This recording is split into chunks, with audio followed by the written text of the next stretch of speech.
Hey, and welcome again, guys, to yet another StarCraft 2 cast by me, TMK.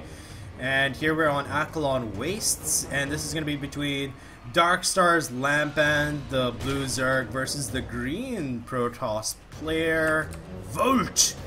TLHF, my god! Says Lampan. In a very calm manner, I should say. Skin Arhemska.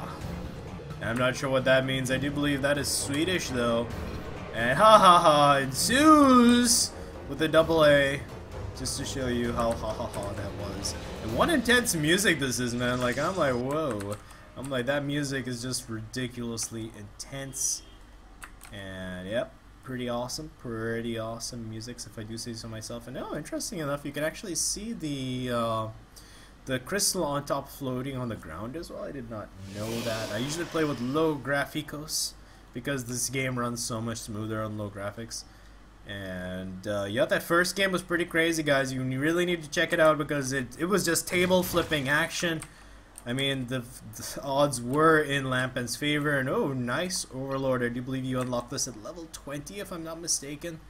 And then at level 30 you unlock the Zergling, the mutated Zergling, and this looks pretty cool actually. Seeing it in game, seeing it at high def as well. And you also get the special pylon at level 20 levels for Protoss, and level 20 for Terran you get the supply depot as well. And I like these new skins, they're kinda cool, Blizzard doing all the right things at the moment. And what are we seeing here? We should be seeing, oh, hello, dirty fellow. And really quickly, there's just one small setting I just need to adjust because this has been bothering me. Enable mouse scroll, turn the game. There we go. Now there'll be no more mouse shenanigans by me.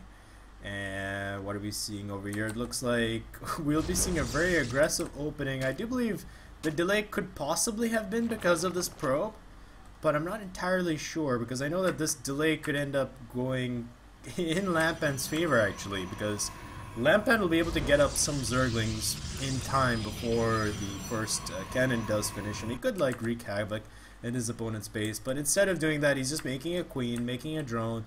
He is currently supply block, mind you, but he could just do a gas trick and just get more, that extra one supply. And oh, these overlords are just creepy, man. Ugh. Oh man, these skins so good, and just twitching and oozing and like damn. And what do you see? Pretty standard opening by both these players. This matchup is still, it's much better than Wings of Liberty. Players are still trying to find the right tactic, the right meta, because there is no right way to play at the moment. And a lot of the right ways to play are kind of from Wings of Liberty, but some of those styles don't work. Like Immortal Sentry, if you have enough Swarm Hosts, they don't really work so much because the Swarm Hosts bait out a lot of force fields. But then again, no pro Korean player has really gone against another pro Korean player with that sort of style. Although I heard Rhett at IEM recently did something which was pretty awesome regarding like using Swarm Host to actually stop the Immortal Sentry all in. And what are we seeing here? We're looking at just the single queen, just going to be trying to get up as, you know, get his macro up in gear. As you can see, he is somewhat behind in supply just because he's trying to get up the extra hatchery. Now he should be macroing like a maniac for quite some time just to get his shizzles back in gear. And both players just playing pretty passively. We're looking at the Mama Ship Core, which is now out. Could be seeing her scout the map, just look for certain things. Just drone, and more drone. And now moving one of the queens to the third hatch and getting an additional queen at both hatcheries. So many queens everywhere. And looks like we will be seeing a Stargate opening again from our Protoss player Stargates. Again, very awesome. But this time around, will we actually see Oracles being utilized by Volt, because Oracle is just such a strong unit to actually use. But if you're expecting it, it doesn't really do that much damage. It's like a double-edged sword. If you don't expect it, you can win the game outright, or just cripple the the Zerg's rhythm to the point that he just can't come back, or his economy to the point that he can't come back. And yeah, it's really, or if you don't really do damage with it, it's kind of like a flying paperweight.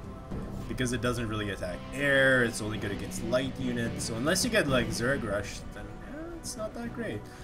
And interesting that Lampan opted to take this base as his third. A lot of players have been opting to take this base because they just kill the rocks, seal this path in, and then kill this set of rocks, and then have a somewhat protected base. And nice utilization by his overlord, spreading them out everywhere, trying to get a nice amount of intel.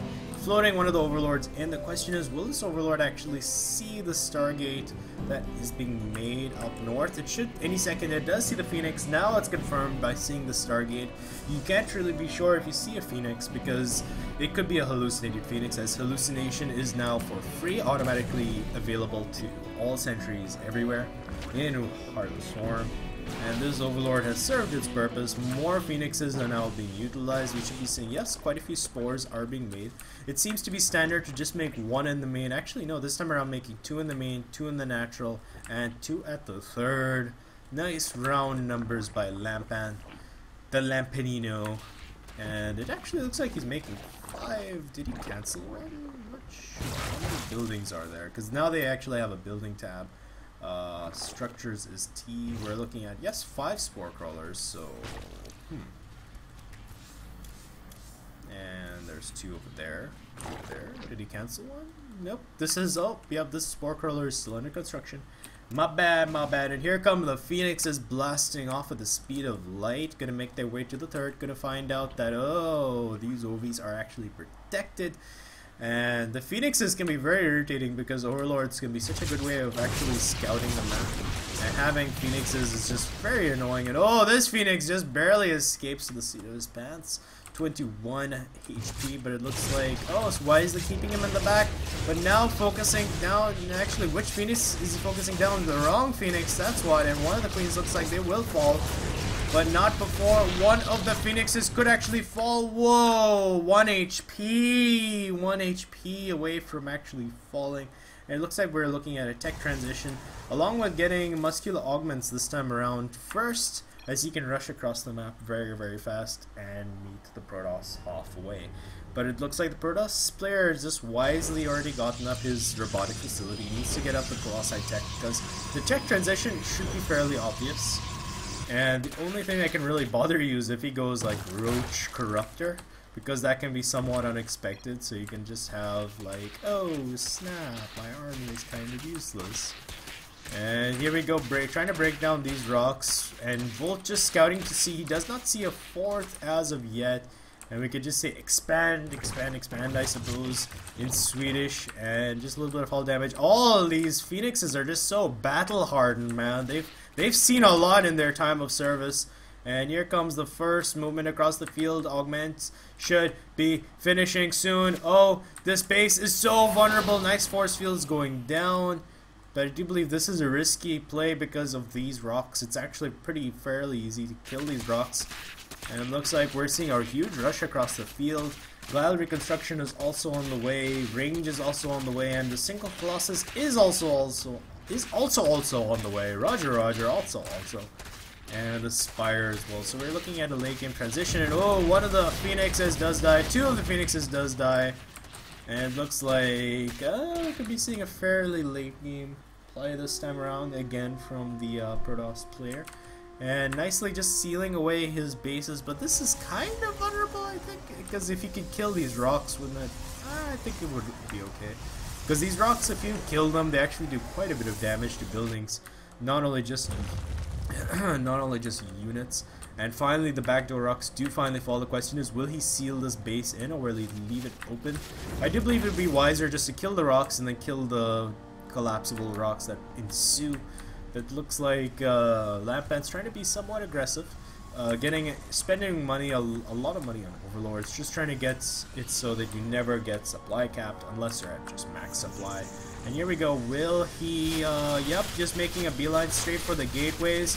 One of the gateways will fall right before it becomes a real boy. And oh, a lot of these units are kind of bugging out a little bit. And it looks like another gateway will fall, and the roaches will actually escape. 2 force fields somewhat wasted, I should say. Not sure whether there was one roach lost in that entire engagement, which is a really good trade. I mean, one roach for 2 gateways. So that's pretty darn good, guy. And now trying to reestablish his gateways. He is somewhat behind, I'd say, in gateway count. He does have 6 gateways up, I believe. Let's just see to make sure. He does have 6 gateways at the moment. And here comes the massive force of death and destruction about to make their way in. Oh, it looks like the forge does go down. So smart. Will he kill the cybernetics? Oh no, wisely pushing away. This Colossus are in position. More roaches do enforce with the +2 nearly finishing. And Hive is just completed. We should be seeing a switch into... Oh yeah, here are the Corruptors. We should be seeing a switch into Broodlords soon.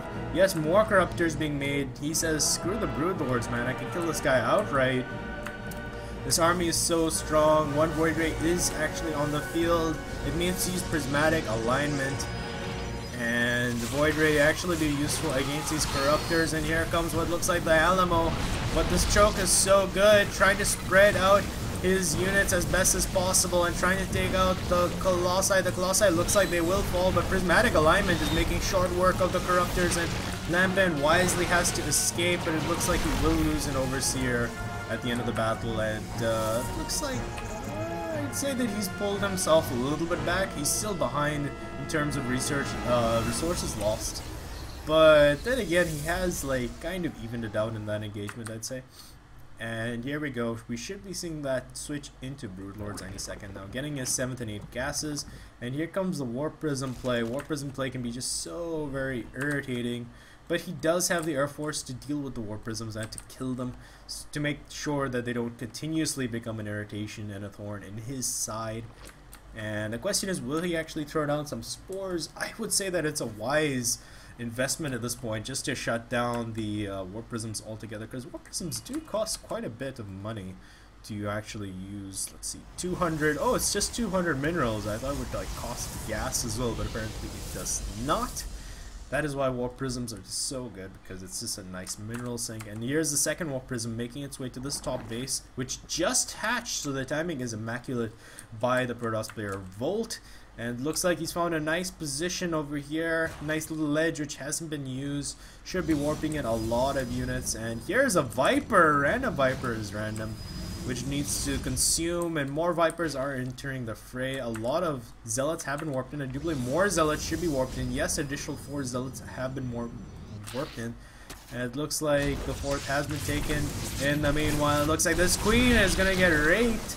And forcing the army, which is completely out of position, to get out. It looks like the Hive taking quite a bit of damage, and when I say quite a bit of damage, means that eventually this Hive could actually fall on its own, or it could be taken out later on by... Oh no, the positioning of this army is terrible, but it could also be taken out later on by another Protoss drop force. So much damage has been done to this Hive, it's ridiculous. And look at the top right hand side, you see quite a bit of damage, and this hatch will fall. This is excellent play by Volt, who now will be switching into the late game. And this can be something that can be a thorn in the side of any Zerg player, because Zealots can just be so annoying, and it looks like finally it will be taken out. Here comes the Corruptors, just to find out where that Warp Prism is, but the Warp Prism looks like it's gonna go and the Corruptors not seeing where the Warp Prism is going, and now the Warp Prism going for the 3rd. And now it should finally be taken out. Why are the Corruptors following the path? They can actually float over the chasm below. And here's another Warp Prism, just Warp Prisms everywhere, sinking more and more minerals. Trying to invest some of his energy into transfuses, and also wisely getting up a lot of spines just to protect that base. More spines would also be a good investment in my opinion, just sinking in the minerals, because you just don't want your tech structures to die, because this is such a good tactic to use. And now this base, the 4th, has finally been established. More Zealots just running in everywhere, but it looks like they will be intercepted. No, only one Zealot does in fact get intercepted. There is one single spine, but it looks like the 4th will actually go down. Zealots do so much DPS to buildings, it's obscene. Now the Zealots making their way to, I do believe, the natural. Yes, they're making a beeline straight for the natural, and there is another warp in gonna be going in, and there are so many Vipers. I just don't know what's gonna happen. It looks like the natural will fall. The question is, oh, here we go. Big engagement. So much is going on over here. But the Vipers have entered the field. Will they pull in the units? They have, but so many storms have just made little work of the Vipers, and I do believe that Lampan could have lost this engagement. The Void Rays just tearing apart the Corruptors, and Lampan is just scrambling right now. And a huge warp in of Zealots over here on the top right hand side. More warp ins at the bottom at the natural area, and it looks like, oh, just tearing Lampan apart hero style. But Lampan does have a lot of static defense. The question is that does he have enough static defense? The roaches do enforce in the main. Only one Spinecrawler does fall on a queen, but this warp prism is still there, and it looks like a Ultralisk transition. And just so much action all over the place, and more Zealots are being warped into the main. This time around there's only 2 Spine Crawlers, and it looks like he's making a beeline straight for the Hive, which should be going down any second. There's so many Zealots, and finally the Hive falls, sending Lampan back to the Stone Age of technology. And I don't know what Lampan can actually do to come back in this game. He's just so far behind. He does have a lot of technology set up already, but oh, the Spire looks like it might actually fall. But there are just so many Spine Crawlers right now that they do manage to clean it up. I just not sure what Lampan can actually do. We do see an additional robotics facility being made. I do believe the Ultralisk Cavern was actually scouted in the main. Yes, I do believe he did see the Ultralisk Cavern. He knows that the possible transition is coming. Going for Tempest as well. Tempest Immortal can be ridiculously good against that particular unit composition. And it looks like Consume actually ends up killing a few Evolution Chambers. And here we go, another round of drop. And this time with double-pronged, a triple-pronged attack, I should say. Attacking at the north position, attacking at the south, and also pushing across. I do believe, has he cleaned any creep? No, he's just biding his time, slowly building up his tech. And it looks like the northern position will in fact stay alive. The southern position will also stay alive, but not for long, as more Zealots have been warped in, making a beeline straight for the hatchery. Again, this fourth looks like it will in fact die, and there we go. The fourth does die. These Zealots are just so cost efficient along with this warp prism. And it looks like the main hasn't been established, and oh my goodness, the buildings are actually starting to die. The spire has died. The evolution chambers are starting to die. This Ultralisk Cavern will die. This infestation pit is starting to take damage now. This spine crawler is dying. Lampan has been stretched to his limits completely, and we can see a tech transition into Air Toss Immortal, which can be pretty good. We can see the first carrier is on the way from Ire, a couple of Stargates which aren't producing anything, as the mineral count is relatively low for the Protoss player at the moment. And Lampan is just scrambling, trying to get his stuff together, realizes that he needs to get a hatch down in his main just to save a lot of his structures. This Ultralisk Cavern is spazzing out, man. I'm not sure what that was about, but I do believe he will just establish this base time. I don't believe this Evo Chamber and this Spinecrawler will make it, but here we go. It looks like some of the units have been caught out of position. As you can see, dead carcasses everywhere. And that was a small victory, but I do believe that was very short. That the victory was only short to be had, because there's just nothing he can really do against this many High Templars, this many Tempests, this many Void Rays. This looks like it's all she wrote, but will he pull units in? That's the question. He does pull an Archon in, but so many storms do go down, killing off the crucial, the vital Hydralisks. And we do see another unit getting pulled in. This thing Immortal does get pulled in, but what will he do? Oh, nice Immortal legs flying all over the place, and oh, just the devastation, the Tempest, the range of 15, just slowly whittling down the enemy at a distance. This is the Golden Fleet, if I do say so myself. And here comes the final engagement, and that, I believe, the unit composition is completely off for Lampan. He needs to get out of there, and here comes a slow Protoss push.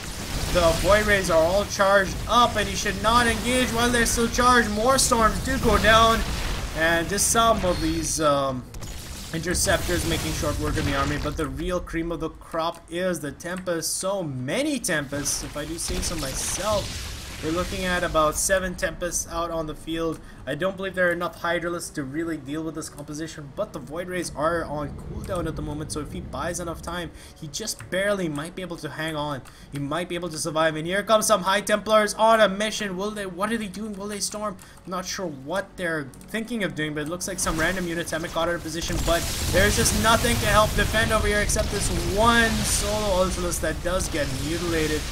And one Ultralisk which doesn't manage to kill that crucial Templar. Just look at it, it's devastating.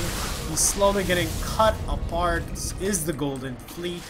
And it looks like Lampan is just trying to base trade, trying to make something happen. The drones escaping for their dear lives to this creep tumor. And more Zealots are being warped in. The Golden Fleet now making its way to kill that one Hydralisk, which melts immediately. The Hydralisk carcass just rolling around. And here comes what could be the last battle. There are a lot of Hydralisks out here. And oh my goodness, the Void Rays just fly over the Hydralisk. Oh my god, he just moved all his units over. And this could be a terrible move. His, oh god, his carrier just got melted. And everything is starting to get melted right now. This is terrible. This is horrible. And this looks like it will swing back into the Zerg's favor as he's killed a lot of units and he's still killing a lot of units. Oh no, he backs off at the very last second. And he needs to, oh yeah, there we go, sending a few Hydralisks on a mission and just trying to sandwich these units in. No homo goes down and it looks like, wow, talk about the worst move command ever. And this one hero corruptor comes in to lay the last devastating blow to one of the units and just to sacrifice its life. Its brethren come to avenge him. And oh my goodness, could this be some kind of ridiculous base trade? I do think so. And here come the Dark Templar. No detection is on the field. The Dark Templar make little work. Oh, actually, there is detection. There is detection. There's a Spore Crawler. There's a Spore Crawler. He holds. He somehow holds. And he does have quite a few Hydralisks still on the field. But he needs to micro them like a god if he wishes to survive. This has just gotten ridiculous. The main has, I do believe, fallen again along with a lot of the tech. And I do believe it's the Spire. There's one Spire here, but where did the rest of the... Yes, there is an Ultralisk Cavern as well. I'm actually curious to see, is there a hive somewhere? Yes, there is a hive. And it is at the natural.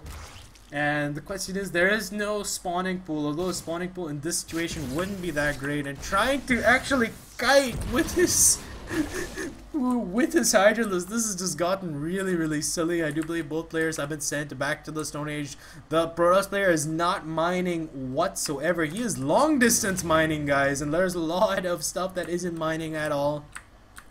This is it. This is the last unit, some ire. I do believe Tassadar shit the bed, if I do say so myself, and it looks like the Observer will die, so burrow play could become a factor. And here come the drones! The drones are out for blood! The drones are out for blood and stacking up and getting completely owned by splash damage. And this has just gotten really silly, if I do say so myself. There are 38 drones to 49 probes and just 3 corruptors and 3 Hydralisks. Although the thing is, Lampan could actually be making units because he does have quite a few. He's making 2. Oh, Ultralisk Army Man at this base in the northern position does get killed. This game is making me lol pretty hard because it is actually a very intense game of cat and mouse. And these Archons may have gone too far. Finally pulling back a little bit, going straight for the Ultralisk Cavern, using this little bit of room. And we should see some corruption going down. Every little bit of help is needed. And oh, here comes a random Ultralisk in the front. It's like, excuse me, guys. Should be seeing some corruption going down. Yes, corruption does go down, increasing the Ultralisk damage quite significantly. I do believe it is, yes, 20% for 30 seconds.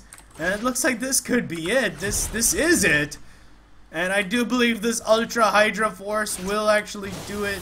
And here's a random storm which everybody goes into, and there's some storms over here. I do believe there's enough Ultras on the field, but no player wants to go in. Lampan does have this base completely saturated, but guess what, man? Zealot Warpin's pretty good. Here's another friggin' storm, and there's only one Hydra, I believe, left after that last storm, and here comes another possible warp in, and Lampan just microing really well. The Ultralists do finally arrive for Ire, and there's a Dark Templar! He warps in a Dark Templar, and everybody has to run for their lives. The Queen looks like she will go down any second, and finally the Dark Templar escapes with one little bit of HP, one sliver of HP. And looks like meanwhile at the top there is one immortal here, and the immortal count is slowly starting to grow. Zealots do reinforce, and the Zealots probably going to make a beeline for these spores. Yes, going straight for the spore crawlers. And it looks like this could be all she wrote, storming everything. But Ultralists don't care about storms, guys. And I do believe this is all she wrote. This is it. This is the Alamo. And here we go. It looks like, has he caught the forces? No! This is getting silly. These players need to engage. My life for ire, guys. And these roaches, I don't know where these roaches came from, but they do not have burrow. Although they can actually research burrow, but there is no detection. There is no detection at all. I'm not sure what the plan is here.